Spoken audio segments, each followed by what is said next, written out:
Hi guys, welcome back to another episode of Argue with the Wall. I didn't post last week, but because for like a couple of reasons. I was at home, I was house sitting and dog sitting, so and I also had forgotten one part of that, like it was basically just like equipment that I need in order to record, and I had left it at my apartment, so I couldn't physically record anything last week either. So apologies on that. But I'm back this week, and this week is it's my greatest of all times, like in all categories, because it encapsulates what Argue with the Wall truly is. I've done a few episodes that kind of touched on these topics. So, like, for example, I did an episode on the greatest movies of all time, which I do talk about in here. I won't go into too much detail because I already have kind of brushed over these. But I haven't talked about all of them, because I go into each like category, for example, for like movies. So we have comedy, romance, rom-com, horror, thriller, action, Marvel, drama, and animated / like Disney, Pixar. And then we have like actors, actresses, book, song, band, artist, which I couldn't choose like one artist because that's like impossible to choose one artist for every genre. Like, you can't just say there's one artist that is the best of all time when there's so many that exist. So we have pop, rock and roll, pop, comma, rock and roll, rap, classical, indie / alternative, and I forgot to add in country, but we'll get to that. Then we have like snacks, drinks, colors, TV shows, social platforms, you name it, and I probably have an opinion for it, which is nothing new. We already knew. You give me a topic and I'm gonna have an opinion about it. So, any updates I have for you guys? I don't know. Should I just like get into it? I think I might just like want to get into it. I don't. Went to Starbucks this morning and I had therapy earlier this morning, but it's virtual, so I was able to like, I had time to like run and grab coffee and then come back to my apartment in time for the appointment. And when I tell you, like, I walked into that Starbucks and like I had just rolling out of bed. I had the rat's nest in the back of my hair.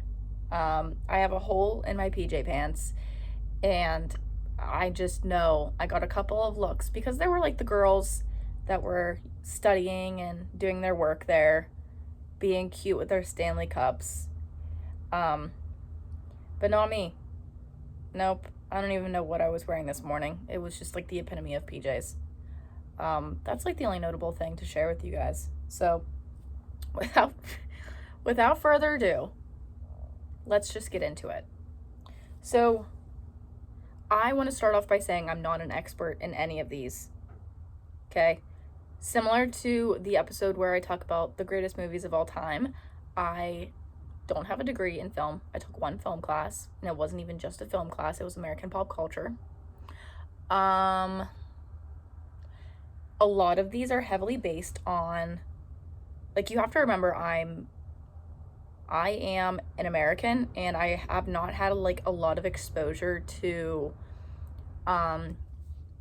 global artists. So this is just like me personally. I know that there are like many other artists out there that I haven't been exposed to that maybe I would think are the greatest of all time, but I just haven't been exposed to that in like different cultures and different societies. So like this is all stemmed on just like what I watched growing up, what I listened to growing up, just like my environment and my culture and how it's like all impacted the things that I think are the absolute greatest. So just wanted to get that out there. Felt like it was important to mention. And let's get into it. All right, for comedy, I had a hard time thinking about this one because I feel like a lot of comedy movies are just like rom-coms nowadays. Like, I feel like they don't really make just comedy movies like with no love interest. And so I got to thinking and I was like, what's a movie that like made me actually laugh out loud? And it was The Hangover. Now, people will argue what their favorite one is. 1, 2, or 3. I think there's only 3. And I'm gonna go with number 2. Number 1, not the best, still made me LOL. Now, the third one, still fucking hilarious, but you can't beat number 2. It's a tie between the second and the third one. I will say that. And goddamn, I mean, just like Bradley Cooper, come on, guys. Come on. God. You see those blue eyes? Yeah. Do you see those blue eyes?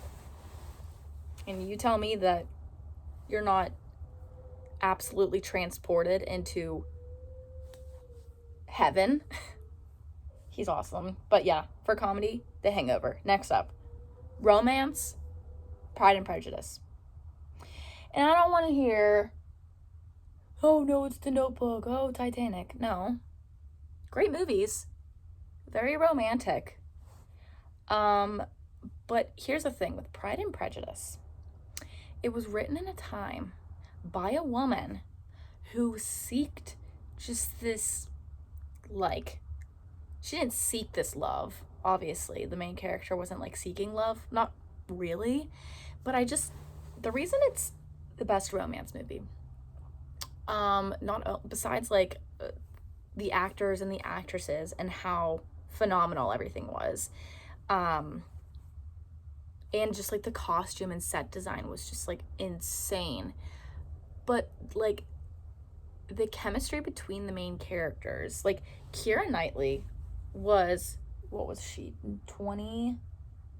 She was 20 years old whenever they filmed that, and it's like her best movie ever. Okay. It's just like, it's heart-wrenchingly beautiful. Just like it was written, the book originally was written so long ago, yet it's still so like relevant, because we all have this kind of like prejudice against people. Oh, like we've heard this, we've heard that, before we even know the actual story of, what someone's been through. And so it takes you along with this girl who is just like, has this already like this prejudice against the main guy, because she's heard a thing or two and she's talking around and people are saying this and that. Meanwhile, he's basically been in love with her ever since he laid eyes on her. And you can't beat the way a man talks to a woman whenever it was written by Jane Austen. You have bewitched me, my body and soul. When's that gonna happen to me? When is a man gonna tell me that he's bewitched body and soul? When's it my turn? Oh, and then some of these have like some close contenders, which I will reveal as we continue. But the romance, second place, really close, La La Land, with Emma Stone and Ryan Gosling. It is just like, it's the definition of right person, wrong time. You're always missing one another. And I absolutely love how it captures the importance of when you love someone, you know, you might not be able to be with them because they have bigger things to do. They have to like be on their own to fulfill their dreams. Like letting someone go because you love them and you want them to like strive in whatever they're doing and thrive. I think that is like one of the most beautiful things. And I also just love them both as people and actors. And it's like a musical, but like not a musical at all, but like there's a lot of music involved, and it's just like it is a musical, but like I think that it's a really it has a very great underlying theme and moral to it. Great lesson. Next up, rom-com. I had to do a tie. I couldn't pick one. I could not do it. It's a tie between The Proposal with Sandra Bullock and Ryan Reynolds, and How to Lose a Guy in 10 Days. Both just fabulous movies. I have seen The Proposal a million fucking times, and I will never get sick of it. There is just something about the characters. Betty White's in it. Fuck.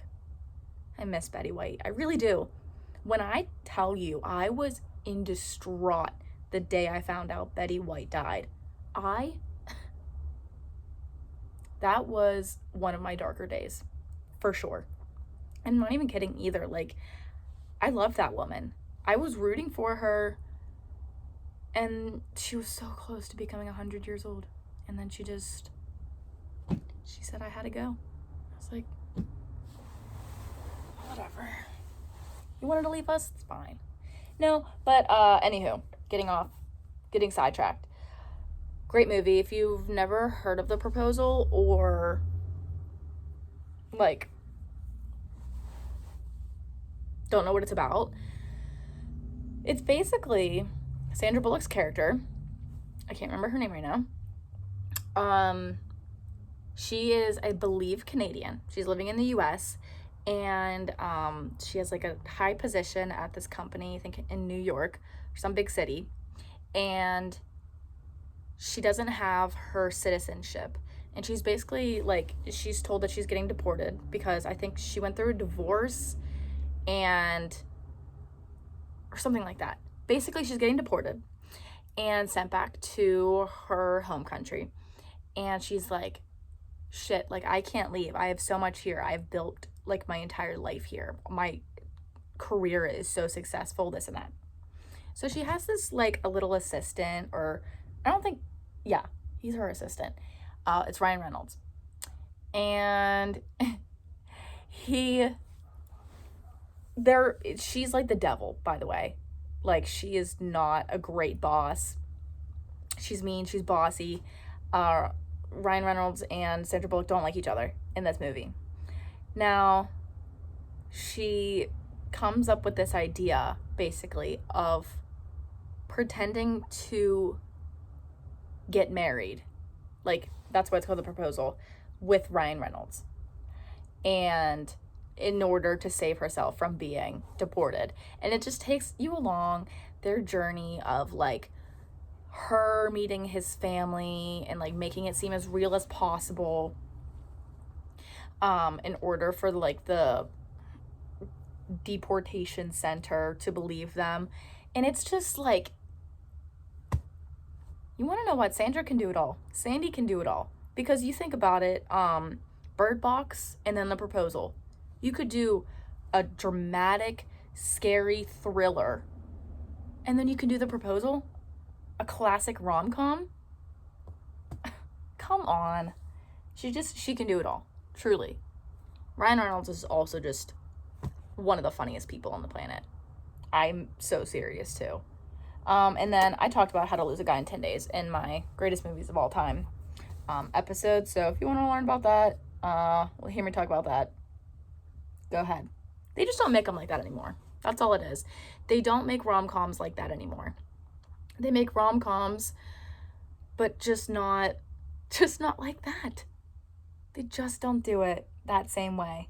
All of the older ones, also Hitch, great rom-com with Will Smith. We don't like Will Smith, but we do love that movie.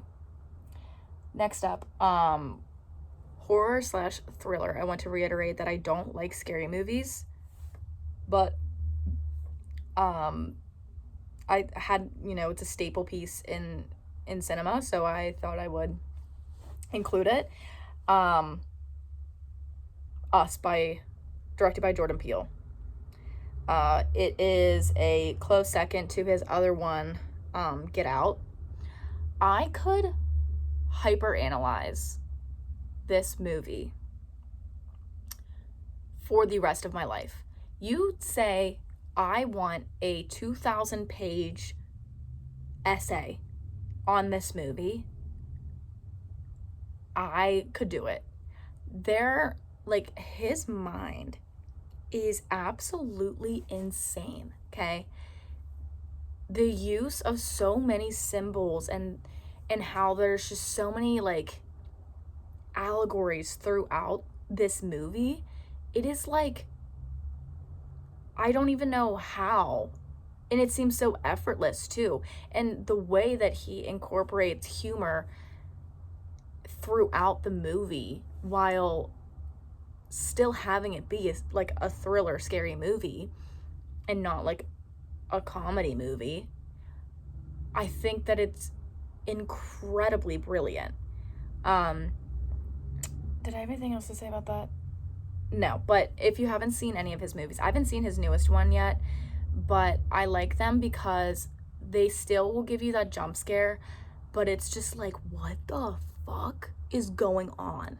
That is, you will say that if you watch his movies or have watched, that you're gonna say, what the fuck is going on right now? What the fuck did I just watch? That's I guarantee. So now, I also say this in the other episode about the movies, I'm not a big, older movie girl. Let's get that straight, if you couldn't tell already. Old movies, 60s, 70s, 50s, 40s. It doesn't do it for me. However, I will say that I do have a great appreciation for the classics that have set the foundation for the movies that we know and love today. Just wanted to point that out in case anyone's sitting there yelling at their phone or whatever you're listening on and saying, Lily, what about, Psycho? What about the OG horror movies? What about Texas Chainsaw Massacre? What about the iconic, fucking Insidious or whatever Paranormal Activity, whatever those movies are? Okay, well, I don't like them. They don't have these deeper, they're scary as shit, but they don't have this deeper meaning, this well thought out, symbolic motifs throughout the whole movie. Maybe they do, I don't know, but as far as I'm concerned, those movies aren't calling out racism in America. Just saying. Maybe they are. Correct me if I'm wrong, but I don't think they are. Next up, we have an action movie. This was hard because I'm a big action girl. Oh my gosh, there's a little fly. There's a little fly boy. Fix my beanbag chair. I'm a big action girl movie.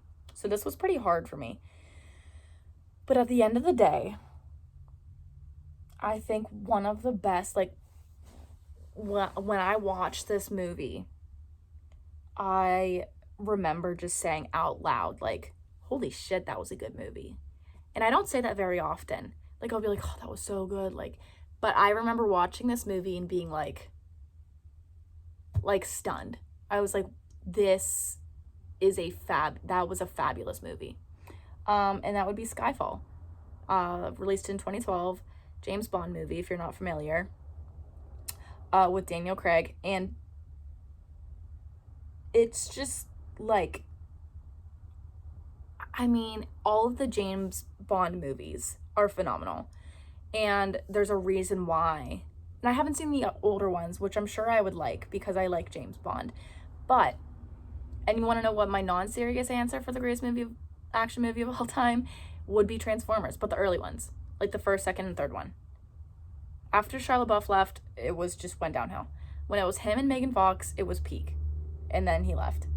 But genuinely, I think in terms of production, action, enjoyability, it would have to be Skyfall.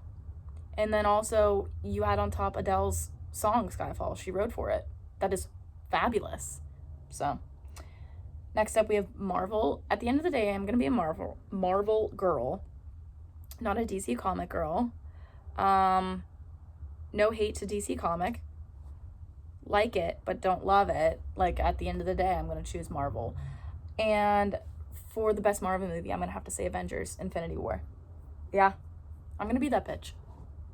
You know, I also thought about doing one of the Thor movies because those are fantastic movies. Then I also thought about Iron Man because I love Robert Downey Jr. I think, didn't he do something? I love him as an actor in those movies. I think he might have done blackface, but that's nothing new. And I think that he's awesome. Gwyneth Paltrow.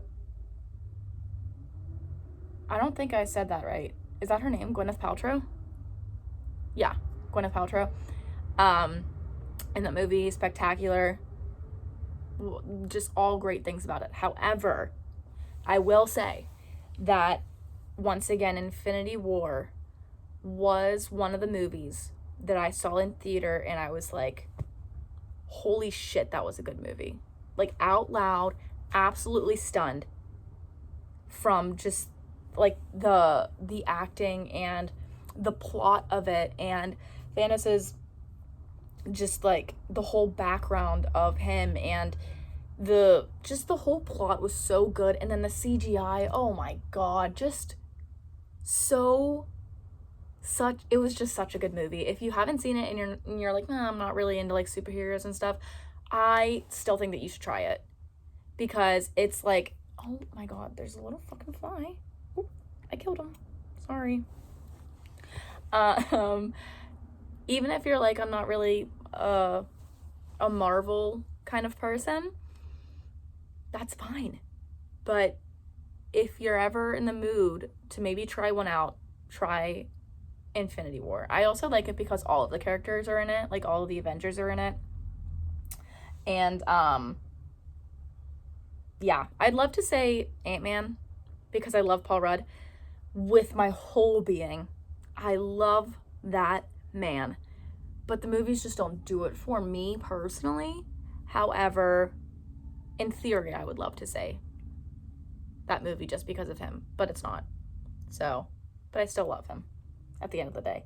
Drama, Little Women. It's like a historical drama. I looked it up. It's categorized as drama, so we're just going to go with it. It's also could be a romance, but like not really. I'd consider it more like a drama movie. I speak heavily about this movie in my other episode about the greatest movies. So if you're interested in hearing me pour my heart out about that movie, because it is my favorite. It's my favorite movie. Like, out of all these movies, it's my favorite. But in terms of this genre of movie, I think it's just the best. It is, I can't even get into it because I love it so much and I won't stop talking about it. So we just need to keep moving. Now, animated. I recently was hanging out with my friends and I had already had all my answers. And I was thinking about it. And I was like, you know, we were all like just sitting around and we had a campfire, and I was like, what do you guys think like the greatest animated movie is of all time? And let me tell you, when I said my answer, people were like, are you kidding me? Me.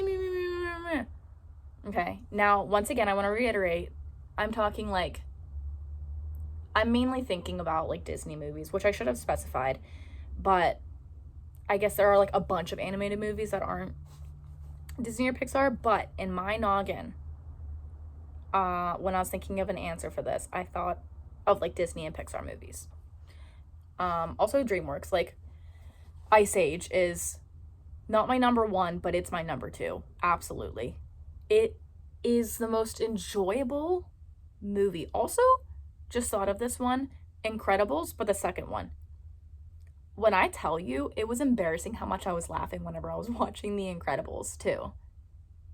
The first one's good, but the second one, I felt like such an idiot. I was like 20 years old when I'm watching it, and I'm like cracking up out loud at Incredibles 2. But it was so good. Same thing goes for Ice Age. Like, that movie brings me so much comfort and joy and happiness. So, fix my necklace here.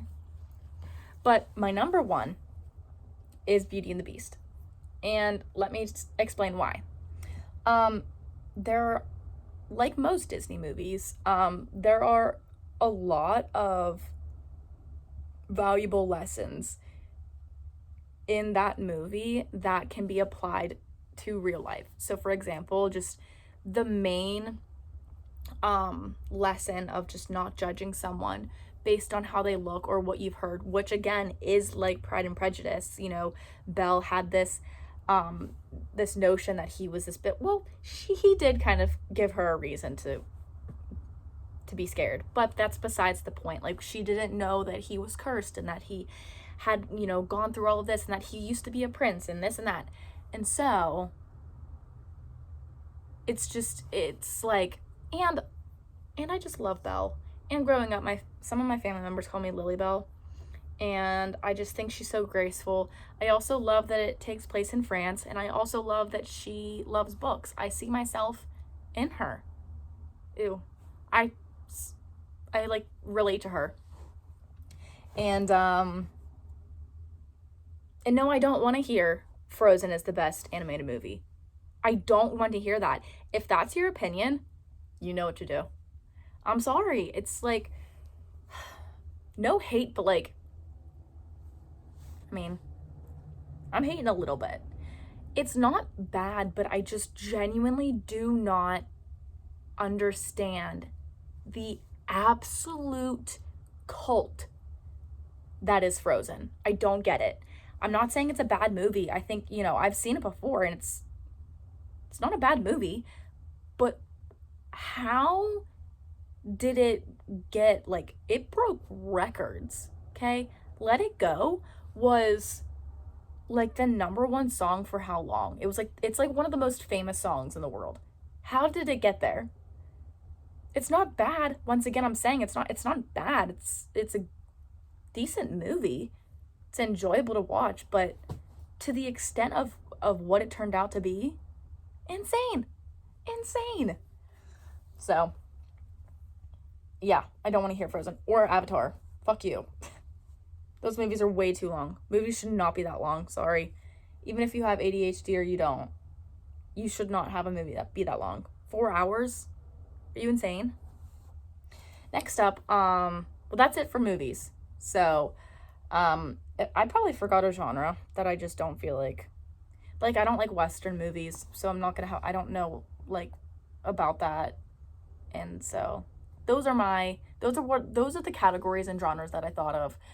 And take it or leave it. Next up, actors and actresses. Now, let me tell you, this one was a little bit, this list took me a while because I had to go through in my head and on the internet all the actors that I know of, all the actresses that I know of, movies that I've seen them in, and what I thought, like, just there was a lot of planning that went into this today, guys. And I had to think of, like, there were definitely a lot of contenders for this, but at the end of the day, I had to think of actors and actresses that have made, like, given me goosebumps, that have impressed me beyond words.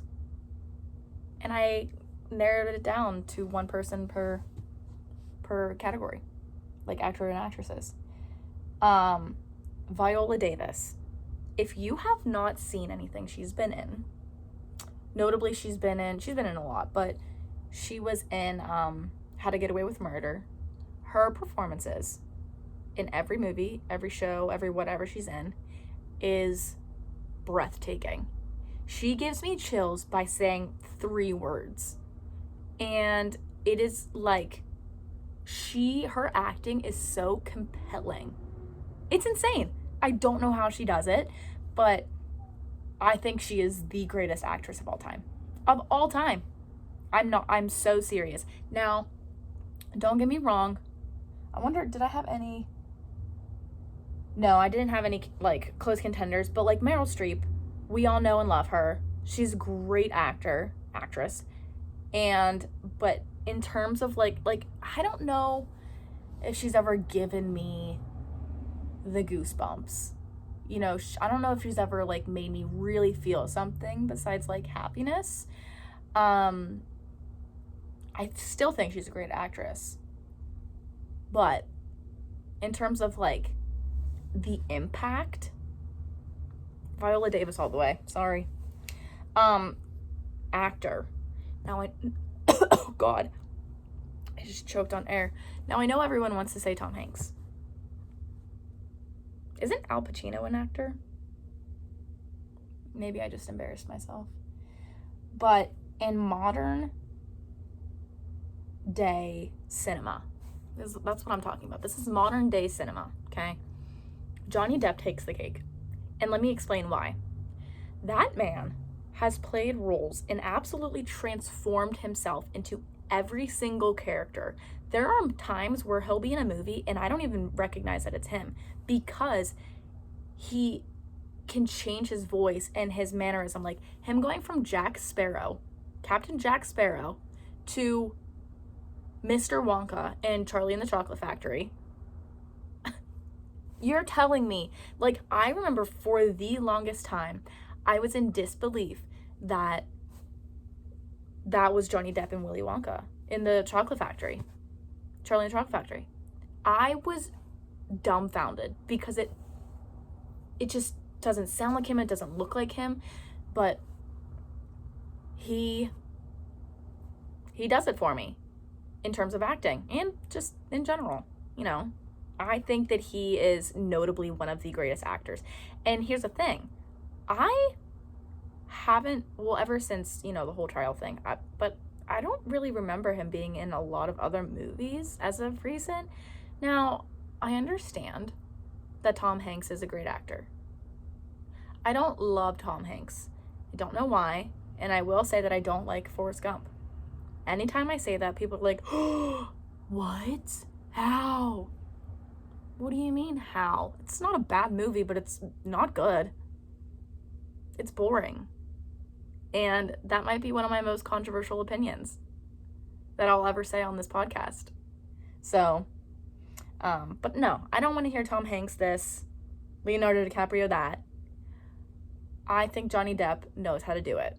Now, close second, Morgan Freeman. That man knows how to act. God, his voice, and like same with like Viola Davis, just like I get goosebumps anytime he's in a movie, regardless of what kind of movie it is, because he just like, he delivers. He gives what needed to be gave. So both of them do. Next category, we have books. I didn't do categories. I like, you know, nonfiction, fiction. I just went in romance novels. No, I just went in for it. And once again, I would like to admit I have not read every fucking book on the planet. Okay, we know this, but I have read a lot of classic books and a lot of like newer trendy books, like Colleen Hoover books, and then I've also read Jane Austen books. So I have a diverse palette here. I read a lot of like the classic old books in high school. So I feel like I have a pretty good platform to stand on in terms of like saying what book is the greatest book of all time.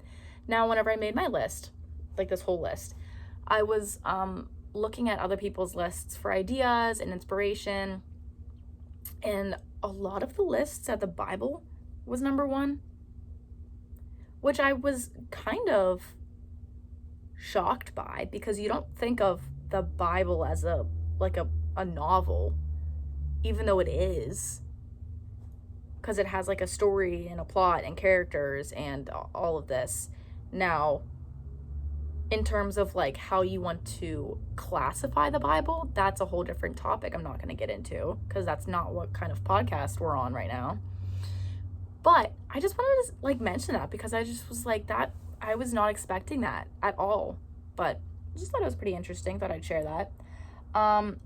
It has to be a tie for books. I couldn't just choose one. I had to go with two. And that would be 1984 by George Orwell and The Great Gatsby by F. Scott Fitzgerald. These books, I could, like the movie Us, I could hyperanalyze those two books till the end of time. And that's whenever I know it's like the greatest book of all time. Also, Fahrenheit 451, really close second/third. 1984 is a absolute classic for a reason. It highlights the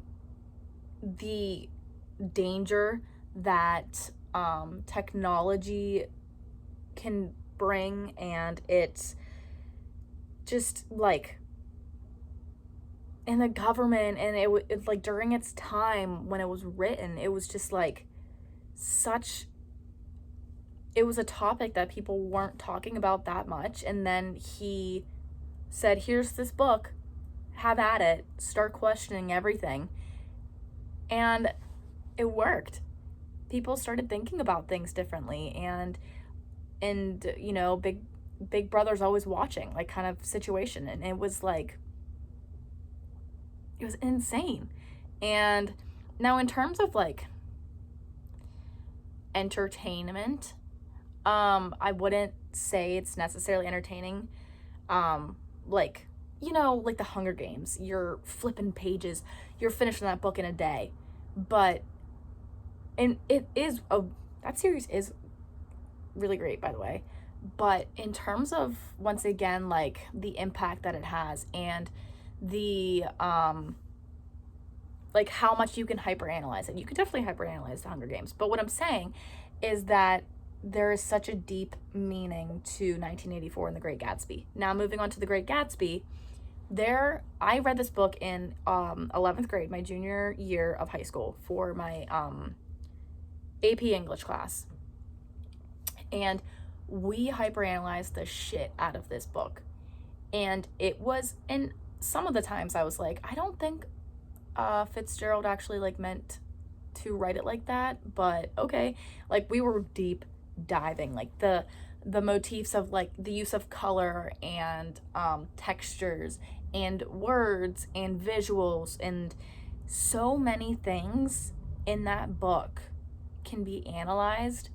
It's like, that's what makes something like the greatest of all time for me, is being able to hyperanalyze it, talk about it for hours, and basically be able to write an essay about it without, you know, struggling.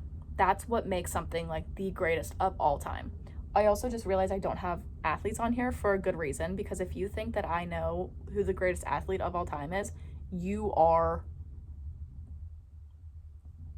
don't know me. This must be your first time here, because I'm not a sports girl. So you guys can keep that opinion to yourself, or you could tell me who you think your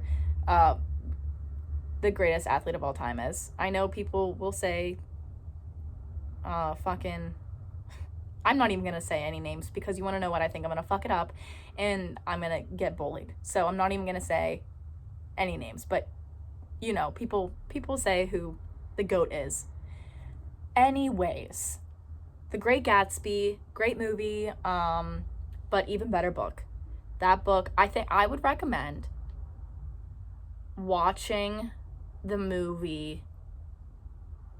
I don't know. I don't want to say what order you can watch it in, but I definitely recommend like watching and reading both, because then that way, whenever you're reading it and maybe you missed on something and then you're watching it, you're like, oh my God, I like forgot this happened. Or if you watch it and then you're reading it and you're like, oh my gosh, I love how much more detail they put into this part of it.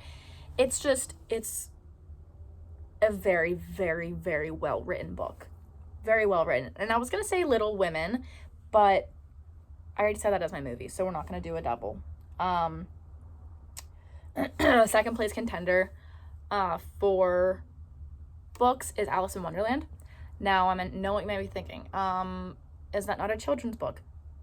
Yes, it is. Technically, kind of. Or at least it's advertised to be.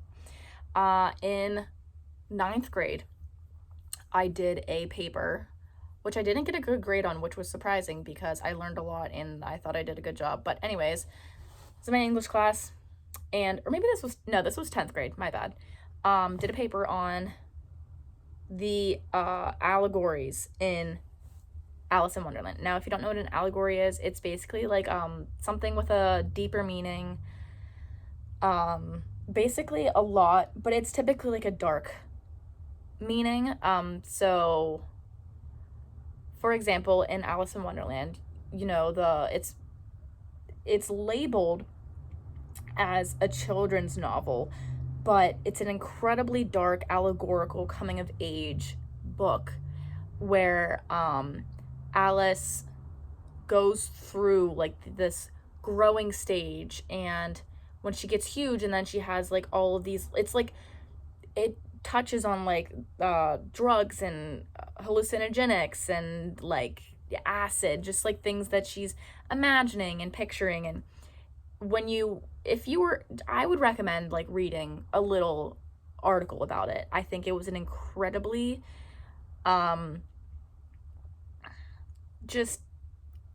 it blew me away whenever you kind of look at it in a different angle. And that's with a lot of these things that I chose, that you just look at something in a different angle and you're like, holy shit. Now, do we know if that's how the author or director made it seem to be? Unless they have said it, we don't know. But it's interesting to see how you can take something and analyze it and look at it in different lights. Now, song. This one was really hard because I didn't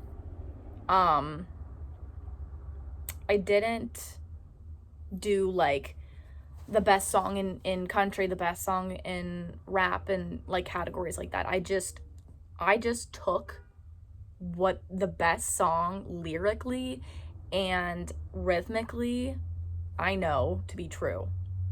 And this may come as a surprise, but it's not a Taylor Swift song, because it's genuinely impossible for me to choose her best song, especially because she continues to put out more music like every year. So it's Angel of Small Death in the Codeine Scene by Hozier. I shocked myself whenever this was my final decision, because it wasn't the first thing that came to my mind.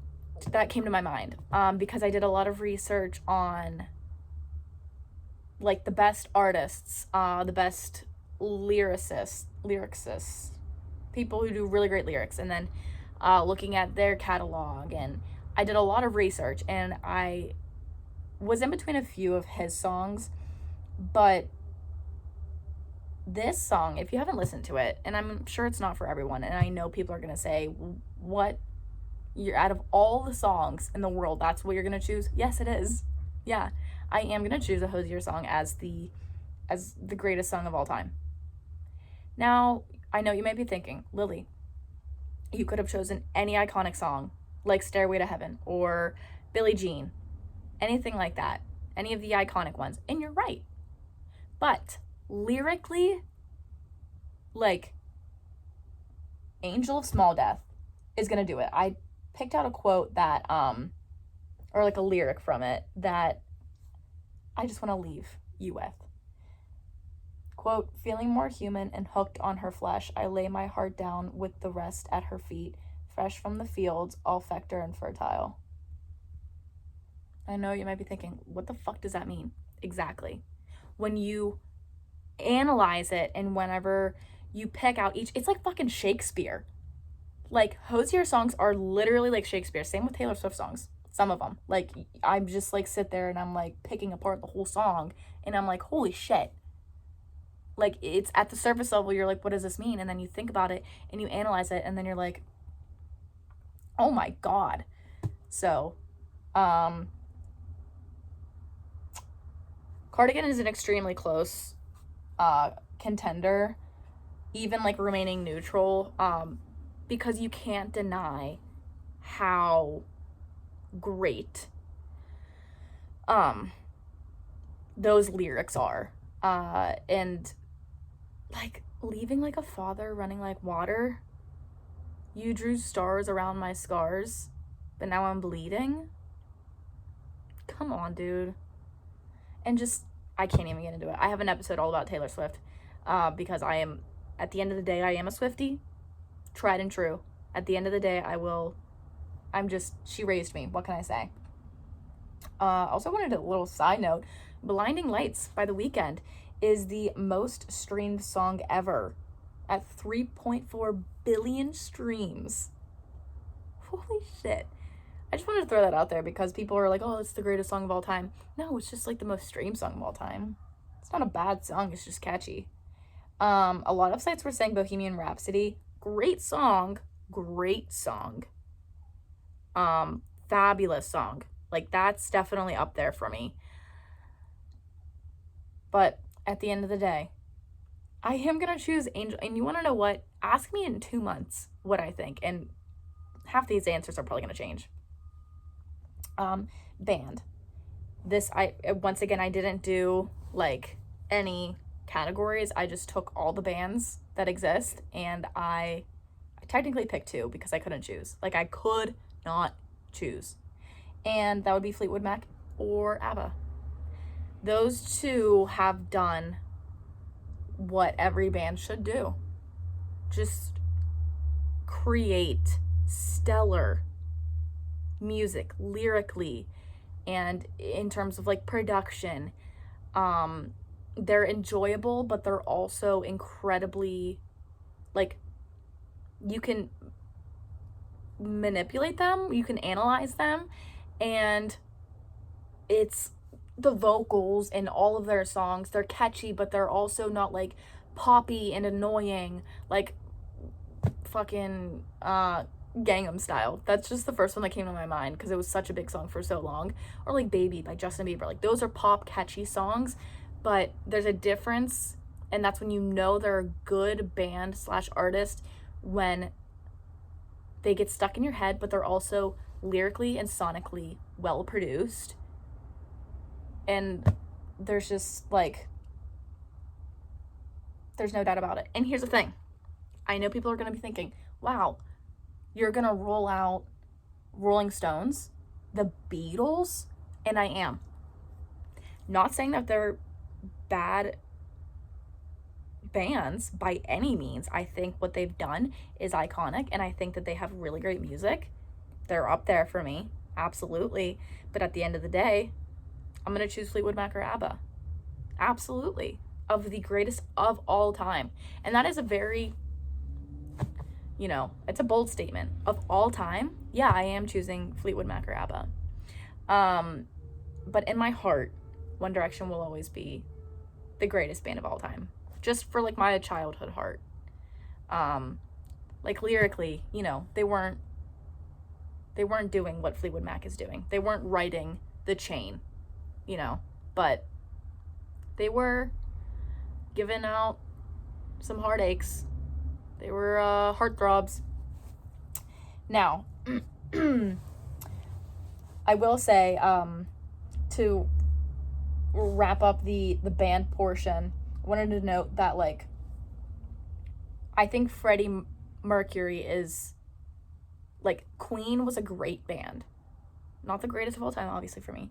But I will say that he was the greatest male singer of all time. I don't know if I went into... No, I didn't, for, like, singers.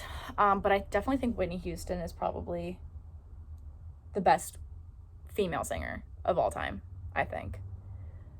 Just off the top of my noggin. But I did want to point out that I think Freddie is the best male singer of all time, without a doubt. Truly. Like, mind-boggling voice. Next up, we have artists.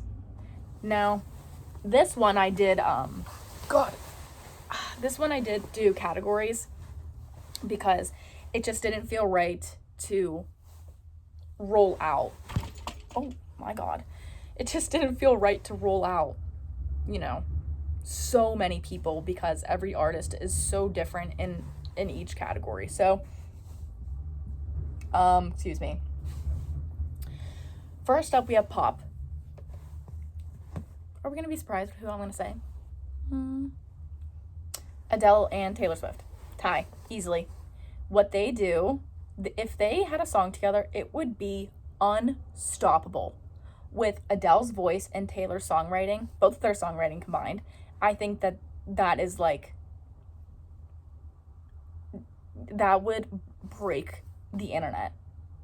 I don't care what anyone says. At the end of the day, like, people who don't like Taylor Swift, I honest to God think it's simply because, you know, they only know Shake It Off and Love Story and You Belong With Me, which are great songs, but those are her pop songs. Those don't show and express how brilliant her songwriting is. A lot of her greatest songs are songs that people don't even, like, know about. Hoax, Peace, Ivy, Evermore, Coney Island. Come on, dude. Sad, Beautiful, Tragic? Are you fucking kidding me? Yeah. Like, those are the songs that show how strong of a songwriter she is. And Adele's just fucking iconic. Not only is her personality iconic, I think that her voice is one of the greatest of all time. And I also think that lyrically and sonically, she is the best pop artist. She's there. She has just, like, her, God. Even, like, here's the thing. Even with her, like, pop songs, like, that always hit the radio, are still lyrically beautiful and still sonically beautiful. She can do it both. She can do it all. And yes, I do want to point out that I do, like, Beyonce and Rihanna are right down there. Okay, it's like Adele, Taylor Swift, and then Rihanna, Beyonce. Okay. It was hard for me because I think taking a step back from being a Swiftie, it was hard for me to kind of choose because they all individually do such incredible things and with their lyrics, with their music, just as people. But yeah, I wanted to point out that they were a close second as well. And then in terms of, like, classic pop, I think Michael Jackson might be there because I know what everyone's thinking. It's like, oh, the greatest of all time. The greatest of all time does not need to be, like, the classic people. Those are iconic people. Like with movies, Texas Chainsaw Massacre is an iconic horror film, but that doesn't mean it's the greatest of all time. What it had an impact and it had, you know, its moment, but of all time, we got to keep up with the times, people. I think Michael Jackson, what he did was phenomenal. I think that he had a great voice. I think, you know, during that time, maybe if it were whenever that fucking decade was, I think in that time, maybe I would say Michael Jackson. But as of right now, I'm saying Adele and Taylor Swift. Rock and roll, Elvis. That, and it kind of defeats everything that I just said. But even compared to modern day rock and roll, no one does it like Elvis. No one. I don't care what anyone says. His music is still, if it were released today, it'd still be good. And that's whenever you know, it's just like the GOAT. I hate saying the GOAT because it makes me feel like a frat guy in March Madness, which is coming up and I'm a little scared for the streets. Rap. Now, I'm not the biggest rap fan, but I can appreciate a good rap song and a good rap battle and a good freestyle. And for that reason, I have two, because I wanted to have a female rapper and a male rapper, because I feel like people look at rap, like rappers, as like a male-dominated industry, which it is. What industry fucking isn't? But at the end of the day, I wanted to have two that kind of encapsulated the whole genre. So, I chose Dr. Dre and Megan Thee Stallion. Yeah, I did choose Megan. She's new-ish, but what she does is, like, she takes the cake, dude. Come on. You can't sit here and tell me that she isn't the greatest of all time. One of, okay? She brings, like, this 90s classic rap aura in 2020s. Like, she's doing it. And Dr. Dre, I mean, just an icon. And I surprised myself whenever I said that, but you know what, Eminem, sure, but that's not, he's a great rapper, but I would argue that he's just not the greatest of all time. I think he's great, but not of all time. Close contenders, Kendrick Lamar, Nicki Minaj, and Snoop Dogg, for sure. I think what Kendrick Lamar does is insane. I think he is a great singer, rapper, great person. I love his music. I can say that with my chest. Yeah, but, oh yeah, and then, I realized to saying Eminem, but he's just not giving what I need to be the GOAT. Sorry. Classical Aretha Franklin. Why did I say Franks? That's not what I meant to say. Aretha Franklin is such a fucking icon. Same with, like, Frank Sinatra, but, like, I have to go with my girl Aretha. Okay? Gotta go with her. Respect. You Make Me Feel Like a Natural Woman. Ain't No Way. Come on. Like, these are the songs that don't get old. They don't get old. Marvin Gaye. Oh, yeah. Say what you want about him. Great, but, you know, it's not, they're not doing what Miss Franklin can do. No, not at all. Indie/alt. This one was a little difficult because this is kind of like my favorite, besides like pop. I'm an indie alt girl. Ew, that sounded so like pick me, but it's just the truth. I went with Arctic Monkeys. Their music puts something in me that makes me fly. And there were a lot of bands where I was like, oh, aren't they considered alt? And then it's like, no, they're rock. And then there's just like such a fine line. And this one was kind of hard for me to choose because there are a lot of really, really great bands that I want to say in my heart are the greatest of all time. But at the end of the day, I'm going to have to go with Arctic Monkeys. I will. I do. I have to. I don't have a choice because that's just what I believe. Another category that I forgot to mention is country. George Strait knows how to do it. George Strait knew what he was doing when he opened up his mouth and started singing. And it's a tie between him and Dolly Parton. Dolly, there genuinely, I don't think could be anyone that does what Dolly does. No one could ever be as good as Dolly in terms of everything. Okay? She knows what she's doing. And that's all I'll say. That's all I will say. She knows what she's doing, and she does it great. George Strait, is he alive? I'm gonna feel like an idiot if I get this wrong. Holy shit, he's alive. Wait, I thought he was a lot older than that. Alright. God, he's hot. Sorry. I'm gonna say it. I think George Strait's hot. Now, does he have veneers? Maybe, but they look great on him. Keeps him young. Or he just has great teeth. I don't really know. I'll be honest, I don't know, but What I do know is that he's a great fucking singer. And he knows how to do a country song. Now, on to more simpler topics that don't have all these categories. I just did an episode on snacks, top tier snacks, and I already discussed this, but top tier snack, greatest snack of all time, Cool Ranch Doritos. Cool Ranch Doritos. They're gonna hit every single time.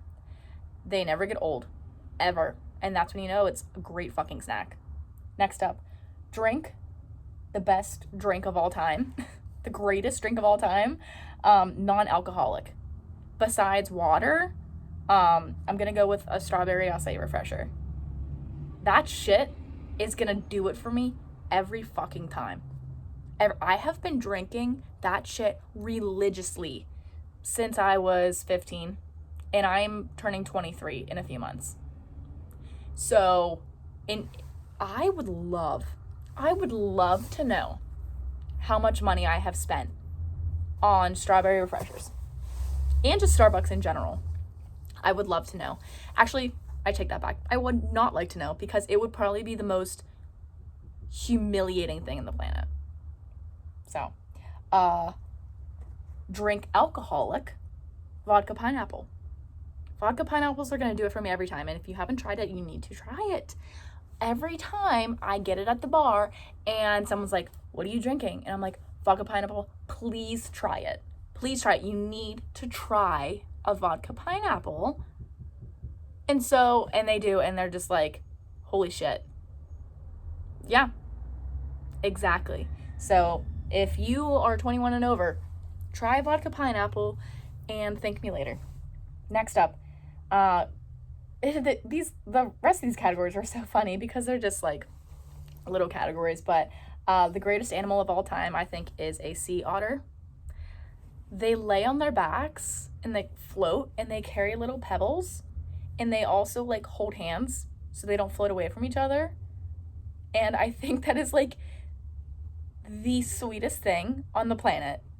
Like, come on, like, sea otters are so sweet looking. And I also think they're nice too. Same with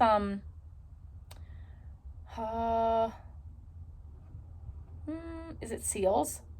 Are seals the sea puppies? I don't know. But the greatest color, green, except for neon green. All greens are the greatest. Greatest show, New Girl.